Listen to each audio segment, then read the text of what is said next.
আমার প্রিয় সাথী ও বন্ধুরা, দেখেন আজকে যে গাছটার নিচে ছায়ার নিচে দাঁড়িয়ে আছি, আসলে এই গাছটার আপনারা অনেকেই জানেন এটার একটা গুণ আছে তিতা। আসলে এই গাছের গুণটা তিতা নয়, এই গাছের গুণান্বিত যদি বলা হয় আসলে একদিন বলে ফেলবো, তবু ওদের গুণ, এই গাছটার গুণ আমি শেষ করতে পারবো না। যেমন আমি বলবো সবাইকে, এটা ঔষধের প্রতিটা ক্ষেত্রেই লাগে। আমরা জীবন সংসার চলার পথে আসলে আমরা অনেক অসুস্থ হয়ে থাকি। নিম সব সময় শ্রবণ কর্ম দেখবেন অনেকটা সুস্থ থাকতে পারবো। আমরা অনেকেই মনে করি নিম গাছটা তিতা, তিতা নয়, অনেক গুণ আছে। তদ্রূপ আমি মুন্না ভাই, আমি আপনাদের কাছে বলতে চাই, আমি শুধু একজন কালা মুন্না নয়, আমার মাঝেও একটা দোষ আছে। আমি দোষটা আগে ধরে তুলবো আপনাদের সামনে। দোষটা হলো কি, আমি কিন্তু কড়া কথা বলি, এটাই আমার দোষ। আবার একটু কড়াভাবে বলে যাই, এটাই আমার দোষ, আর কোনো দোষ নাই। আমি অল্পতে অনেক মানুষকে আপন করে নিয়ে হৃদয়ে স্থান করে দেই, সেটা হলো আমার একটা গুণ। আমি জানি না কেন এত কষ্ট মানুষে আপন হয়ে সেকেন্ডে পল্টি মারে বেইমানি করে। এই বেইমানি আল্লাহ একদিন সইতে পারবে না। দুনিয়া 2 দিনের দুনিয়ায় চিন্তা করে, আখেরের চিন্তা করলেন না বন্ধু।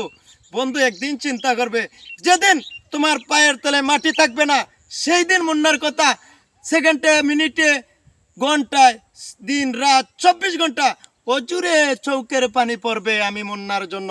আমি মুন্নাকে, আমি আল্লাহকে সব সময় স্মরণ করে চলি। 1 সেকেন্ড 1 মিনিট সব সময় কাজ যদিও না করতে পারি, আল্লাহর নামটা সব সময় আমার হৃদয়ে বিরাজমান থাকে।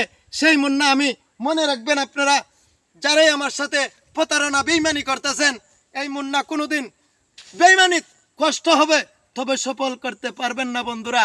সাথী ও বন্ধুরা, আমি অনেক কষ্টে আপনাদের মাঝে অনেক কিছু বলে ফেলেছি, যদিও আমার ভুল ত্রুটি হয়ে থাকে ক্ষমার দৃষ্টিতে দেখবেন। আর বলবো যে এই যে একটা পরিবেশে আসলাম, হাওরের দিকে একটি রাস্তা যাচ্ছে, যে রাস্তার 2 পাশে এই যে উপকারিতা গাছ, নিম গাছ। আবার সবাইকে চলে আসলাম, নিম গাছের অনেক গুণ আছে। নিম গাছে কেটে যদি আপনি খাট বানিয়ে থাকতে পারেন, শরীরের অনেকটা উপকার চলে আসবে। আমি সাধারণ মুন্নার কথা শুনেছেন না, আপনারা গবেষণা করেন, আপনারা গবেষণা করে দেখেন আমি মুন্না কি এটা সত্য বললাম না অসত্য বললাম।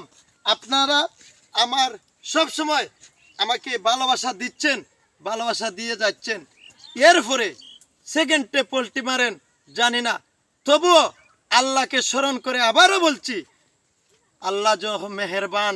কষ্ট হব মুন্নার, কিছুই করতে পারবেন না, সাময়িক কষ্ট কিছুই করতে পারবেন না।